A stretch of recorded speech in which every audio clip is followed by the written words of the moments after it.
Triple C did report in July of 2016. They did find that the Vice-Chancellor misbehaved, first of all, in two misconduct findings. First of all, they said that the Professor Richard Higgett was called in as a witness by the Triple C to report on, well, to be questioned and to provide answers to questions at the Triple C. He was found guilty of misconduct. Now, the Triple C is not an enforcement agency. It is not a police agency. It cannot try somebody. It can only find and then make recommendations to other bodies to do something further. So the Triple C found misconduct in, first of all, his appointment and termination of another senior manager of the university, Mr. Baldwin, as the Deputy Vice-Chancellor, Professional Services, equivalent of the Chief Operating Officer. The second misconduct was one that the university doesn't really want to talk about too publicly. Found that he had accessed adult material. You know what adult material is, don't you, I presume? Don't have to spell it out for you. On office laptops in that regard, and tried then to hide that and tried to delete materials. Do not, in this modern age, misbehave people in organisations and try and cover your tracks by deleting electronic records. They are never ever deleted. They can always be found in that regard. So just a warning for you all in the future. The serious misconduct charge that he was found guilty of was a major breach of policy and appointment processes for his second in charge, Deputy Vice-Chancellor of Education, who he eventually promoted to Provost, Professor Anne Capling. And there, the Triple C was scathing in its report. The Triple C then in its report in July 2016 said it would not do any findings in relation to issues around credit card misuse or destruction of documents or charges of major bullying and harassment within the university by the Vice-Chancellor. So they decided not to follow those through at all. They did find him guilty in these three areas of serious misconduct. Why does this happen? Why do organisations have these sorts of problems? And so I want to take one step further. I want to actually argue that not only do we talk about industries and industrial revolution, I think we talk about internal revolution inside organisations, both in the private sector, the public sector and universities. And one of the things I would argue quite strongly for, and therefore I want to be very provocative here, we have problems with decision making that's highly centralised.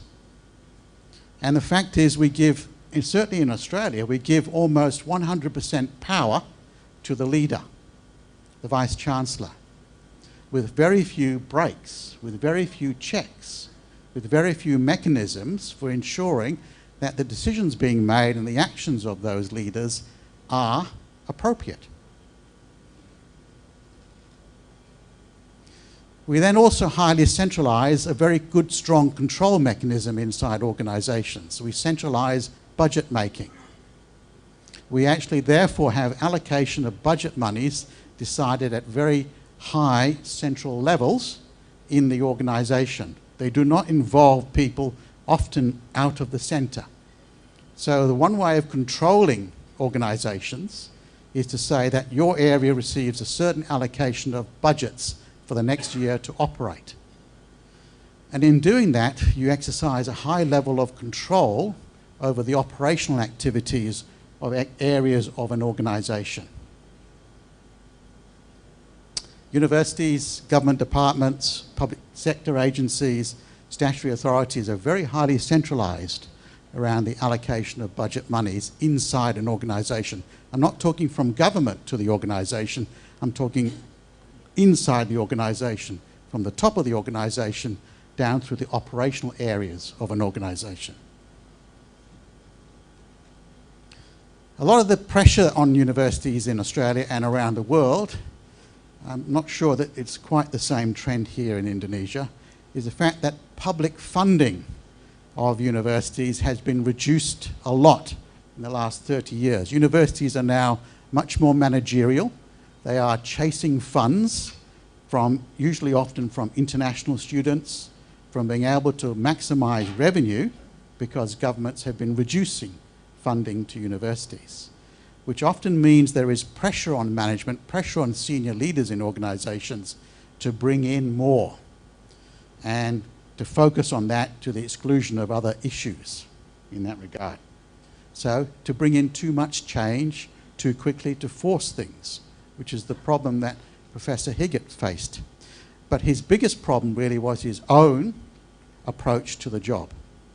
The fact that in many respects what he got stuck into doing was believing he was better than God. He was, as far as the organization was concerned, in charge of everything.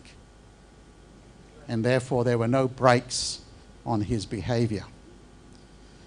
However, the thing that tripped him up in the end was the fact that the governing body, Senate, on which I was a member, was also talking to people, senior people, as they left the university. People like John Baldwin, people like the head of the governance, legal and governance area. So as senior staff were leaving the university because of the pressures being put on them by this Vice-Chancellor, they were talking to David Flanagan, the Chancellor of Senate, and to people like myself as Senate members of the governing body. So we noticed there was a growing problem occurring in the university. The good thing about governance in the end is the governance mechanisms worked. The CCC process worked. So we actually managed to find out, but it still took us nearly 3 years to find out that we needed to take some action against this senior leader for basically what you would call not criminal activities but corrupt activities in terms of his performance of his role. So for the future, for where we take organizations, when we have and we talk about universities and we talk about organizations of the future and we talk about the children that we will educate in the new digital world, okay, the digital citizens, we will not be able to tell them in the future that you as a highly educated individual cannot participate in the decision-making areas of the university or of any organization. Hang on a minute, I am the boss, you keep quiet, I will decide everything for you because I'm the one who controls all the information, controls the budget, controls access to information, and therefore I know more than you and I can control the flow of monies to your part of the organization, so you just keep quiet and behave yourselves. We will not be able to tell, you certainly won't be able to tell my grandsons. I can't tell them to shut up now because they know as much as I do. They interact with the digital world as much as I ever do in that process. So we will need to expect better behavior at all levels in organizations because we will have better educated workers. We will have better educated employment opportunities for staff. Staff in the future will be, and in universities I think you can say, we probably have the most highly educated workforce in the world. Very few universities do not have a highly educated workforce. It puzzles me that university management and university leadership resembles to me not only 19th century thinking, but 17th and 18th century thinking. Everything has to be controlled from the top down. Highly bureaucratic, highly structured. Why? What purpose does that serve? And I don't think it serves a modern purpose. So, where does the future take us? When we're going to have these highly educated children coming out into the world, when we have the robots helping us with digital information, when we in fact have our own personal robot, my personal robot will be able to advise me about all the information I need to help run an organization. I do not have to be a leader. A good colleague of mine who is now dead of breast cancer, unfortunately, Joan Evelyn at University of Western Australia, wrote a lovely book about a case study of a university. The case study was University of Western Australia.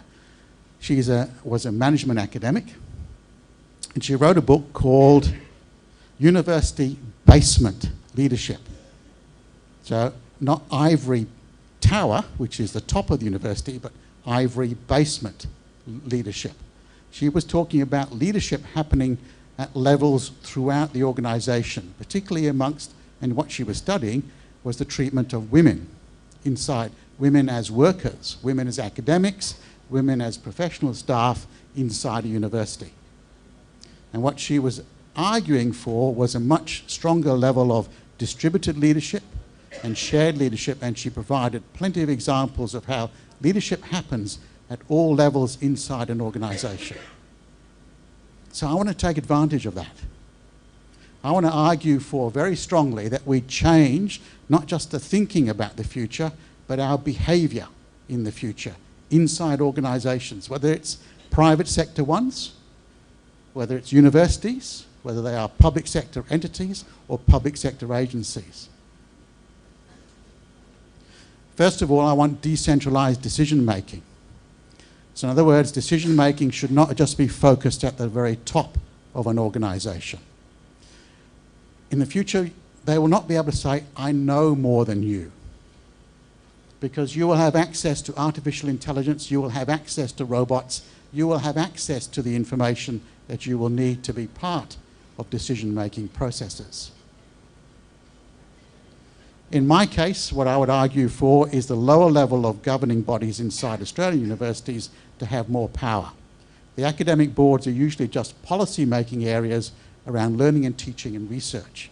They have no powers in the area of budget allocations and no powers around appointment processes and things like that. I think in the future they should have more powers in those sorts of areas. But even more so, there's a nice area of research around budgeting. And there is a whole area of research referred to beyond budgeting. Organizations that have turned around the whole idea of thinking about budgets. And if you need to read further, then I would suggest you read on something called the Beyond Budgeting Roundtable. An excellent example of beyond budgeting is referred to as a Scandinavian bank. So if you can remember the name, Svenska Handelsbanken. Svenska Handelsbanken is a bank that said, we will no longer have an organizational pyramid this way. Leader at the top, bank branches at the bottom. So what they did in the early 1970s, they turned that around and said the organizational pyramid should be in reverse, this way. Branches at the top, the leader at the bottom. So what they then said is individual branches become the budget areas of the organization. They're responsible for generating revenue. They should be responsible for looking after expenditure. They should be responsible at branch level for appointing staff and realizing whether they need more staff or less staff. They also made them share amongst the profit being made in the organization. So there was some incentive for the staff to be involved in decision making. And the way then leaders would operate inside Svenska Handelsbanken was to help support the branches to be able to perform better. Could we do that elsewhere? They've done that successfully since the 1970s. So that's been a success for how long now? Nearly 50 years. They have proved over time that they have the lowest cost ratio in banking in Europe. They have the highest customer satisfaction rating in banking in Europe. They have the highest staff satisfaction rating in banking in Europe. Why? Because responsibility is given in a decentralized way to the actual staff who do the work, not the managers who in fact just monitor everybody else. And in Murdoch University, we have changed the future role of the Vice-Chancellor. So future Vice-Chancellors no longer now have an inward focus. They have an outward focus to sort of saying, how to present the university to the rest of the world. We have other people now more responsible internally inside the organisation for its management functions and for its future operations. Thank you for your time.